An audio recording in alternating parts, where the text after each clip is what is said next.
Rebonjour tout le monde. Aujourd'hui, on continue notre codification des plans comptables et on passe à la deuxième partie concernant la codification du compte de CPC, compte de produits et de charges. Comme nous l'avons déjà analysé dans les vidéos précédentes, nous avons présenté le CPC sous forme de différentes rubriques que nous avons réparties en partie d'exploitation, partie financière, partie non courante. Donc, pour la première partie des CPC, on a commencé par les produits d'exploitation avec les charges d'exploitation. La différence entre ces deux postes, ces deux rubriques, nous donne le résultat d'exploitation. Puis, la partie financière, produits financiers moins les charges financières, nous donne le résultat financier. Nous avons vu que la somme des résultats d'exploitation avec le résultat financier nous donne ce qu'on appelle le résultat courant.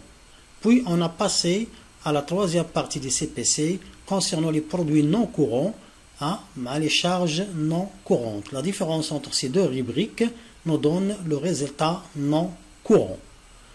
Puis la somme des résultats courants avec résultat non courant nous donne le résultat avant impôt. D'accord? Puis, après déduction de l'impôt sur le résultat, on tombe directement sur le résultat net d'impôt. Donc, comment la codification a été répartie de ces différentes rubriques? Premièrement, on commence par les produits. Donc, nous avons vu que les produits, la codification des produits commence par la classe 7. Donc, pour les produits d'exploitation, on trouve 7. Pour les produits financiers, la même chose. Et pour les produits non courants. Puis, on passe aux charges, au compte de charges. On commence par les charges d'exploitation, la classe 6. Les charges financières, la classe 6 aussi. Et les charges non courantes, la classe 6. Et on n'oublie pas l'impôt sur le résultat. Lui aussi, c'est une charge de la classe 6. Puis, on passe à la classe 8, réservée au résultat. Donc, pour le résultat d'exploitation, on a la classe 8. Puis, résultat financier. Puis, résultat courant, qui est la somme des résultats d'exploitation plus résultat financier. Et on passe au résultat non courant. Puis, résultat avant impôt. Et enfin, résultat net d'impôt. Donc, l'homme, ils ont la classe 8. On passe maintenant au deuxième niveau dans la codification des comptes, qui est la rubrique. Donc, pour la partie d'exploitation, c'est-à-dire les produits d'exploitation, les charges d'exploitation et résultats d'exploitation, elles ont tous le numéro 1 au deuxième niveau, c'est-à-dire la rubrique. Donc, pour les produits d'exploitation, on trouve 71, pour les charges d'exploitation, 61, et pour le résultat d'exploitation, 81. Donc, le deuxième niveau codification représente l'exploitation. D'accord? Pour les produits financiers, charges financières et résultats financiers, on a donné le nombre 3. Donc, 73, 63, 83. Pour le résultat courant, qui est la somme des résultats d'exploitation avec le résultat financier, ça veut dire 81 plus 83, ça nous donne 84. Donc, le résultat courant, la rubrique, le numéro de rubrique de là, est égal à 84. Puis, on passe à la troisième partie concernant les produits non courants, les charges non courantes et les résultats non courants. Leur codification est donc réservée à la classe 5. On trouve 75, 65, 85. D'accord? Donc, ce qu'il faut retenir, c'est que la partie d'exploitation, ils sont tous codifiés par la classe 1, donc 71, 61, 81.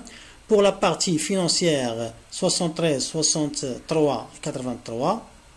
Et pour la partie non courant, on lui a donné le nombre 5, donc 75, 65, 85. D'accord? Puis on passe au résultat avant impôt. Donc, le résultat avant impôt, nous avons dit que c'est égal au total des résultats courant avec le résultat non courant. Donc on lui a donné le nombre 6, donc 86. Donc la rubrique 86 est réservée au résultat avant impôt. Puis, après déduction, nous avons dit de l'impôt sur le résultat. Donc l'impôt sur le résultat, la rubrique, il y a 67. Donc on tombe directement sur le résultat net qui est 88. Donc ce sont les différentes rubriques de le compte CPC. D'accord? Donc maintenant on va passer à l'analyse des postes de le CPC. D'accord? On va voir chaque poste et ça veut dire on va passer au troisième niveau. D'accord? Donc on commence par la partie des produits d'exploitation. Donc nous avons dit que les produits d'exploitation est égal, la rubrique est égale à 71. D'accord? Donc dans cette rubrique on trouve plusieurs postes. Donc on a vente de marchandises, vente de biens et services.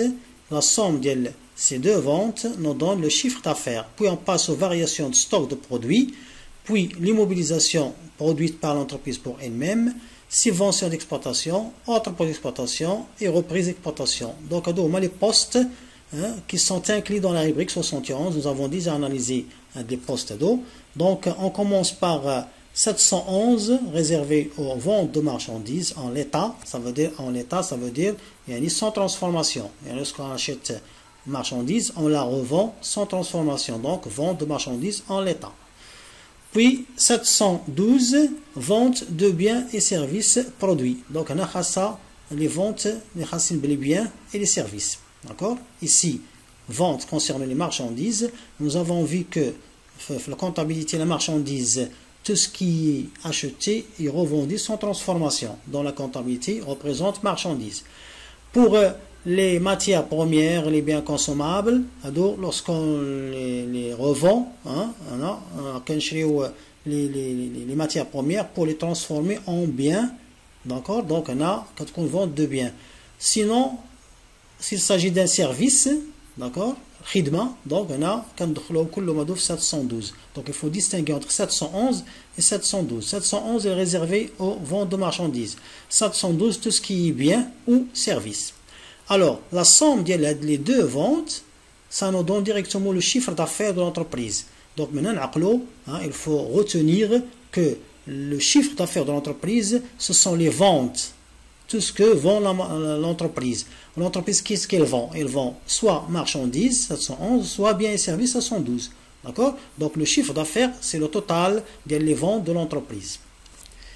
Puis, on passe à 713, réservé aux variations de stock de produits. Donc, plus moins, ça dépend du stock initial à stock final. D'accord?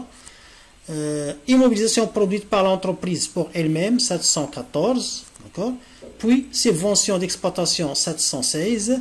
Autres produits d'exploitation, qui est 718. À retenir 8, troisième position, quand il y a une autre. Et enfin, reprise d'exploitation au transfert de charge 719. Donc, on a les postes concernant la rubrique 71. D'accord? Donc, on passe à la partie des charges d'exploitation.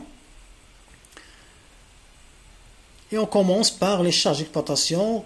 Nous avons dit que les charges d'exploitation dans la rubrique 61. D'accord? En fait, dans la rubrique 61, on a plusieurs postes. D'accord? Donc, on commence par achat revendu de marchandises, il y a 611. Donc, on va voir de la formule déjà traitée dans les vidéos précédentes. Donc, à quoi est égal achat revendu de marchandises? La même chose, achat consommé de matières et fournitures. Donc, une formule spéciale pour le calcul de le montant de la rubrique. D'accord? Puis, on passe à achat consommé de matières et fournitures, 612. Autres charges externes, donc il y a 613 et 614. Donc, autres charges externes, telles que déplacement, réparation, l'entretien, réception, les différentes charges, qui sont autres charges externes. D'accord? Puis, on passe aux impôts et taxes, les OMAF 616. Donc, tous les impôts et taxes, KEBDOB 616. Concernant les charges personnelles, donc, tous les charges liés au personnel de l'entreprise, on va les retrouver 617. D'accord? Et enfin, on passe aux autres charges d'exploitation 618 Et enfin, dotation d'exploitation 619. Dima dotation, qu'est-ce qu'on a fait un 9. On va voir les travaux d'inventaire, des dotations et les reprises. Voilà donc les différents postes les charges d'exploitation. Donc après avoir terminé l'analyse le côté d'exploitation, on passe au côté financier le CPC et on commence par les produits financiers. Donc les produits financiers, on fait la rubrique 73. Donc la rubrique 73, on a produit des titres de participation, autre immobilisation, donc les titres les canchrio, donc les canbio, d'accord. Gain de change, il y a les gains de change, devise, l'intérêt, autre produit financier, donc les intérêts les canardo, d'accord. Et enfin reprise financière, transfert de charge. Donc les produits titres de participation, Kebdov 732, d'accord. Gain de change, KNF 733, intérêt et autres produits financiers 738, d'accord, et enfin reprise KNF 739, d'accord. Donc on a les différents postes les indices le produit financier. Donc on passe aux charges financières et on commence par les charges d'intérêt, perte de change, autres charges financières, dotation financière. Donc les charges financières, on sait qu'elles sont intégrées dans la rubrique 63. Donc dans cette rubrique 63, on trouve 631 charges d'intérêt, donc les charges, les intérêts, les cancelso, perte de change 633, autres charges financières 638 et dotation bien sûr 639. Donc d'où les charges financières. La troisième partie les produits et les charges non courantes. Donc la partie les produits non courants qui est la rubrique 75. Donc 75. De la rubrique on trouve plusieurs postes qui produits de cession d'immobilisation, on chaque les amortissements, les travaux d'inventaire, subvention d'équilibre, reprise sur subvention d'investissement, autres produits non courants, reprise non courante, transfert de charges. Donc on commence par les produits de cession des immobilisations qui se trouvent dans le poste 751. Pour les subventions d'équilibre, le poste 756. Ensuite, reprise sur subvention d'investissement 757.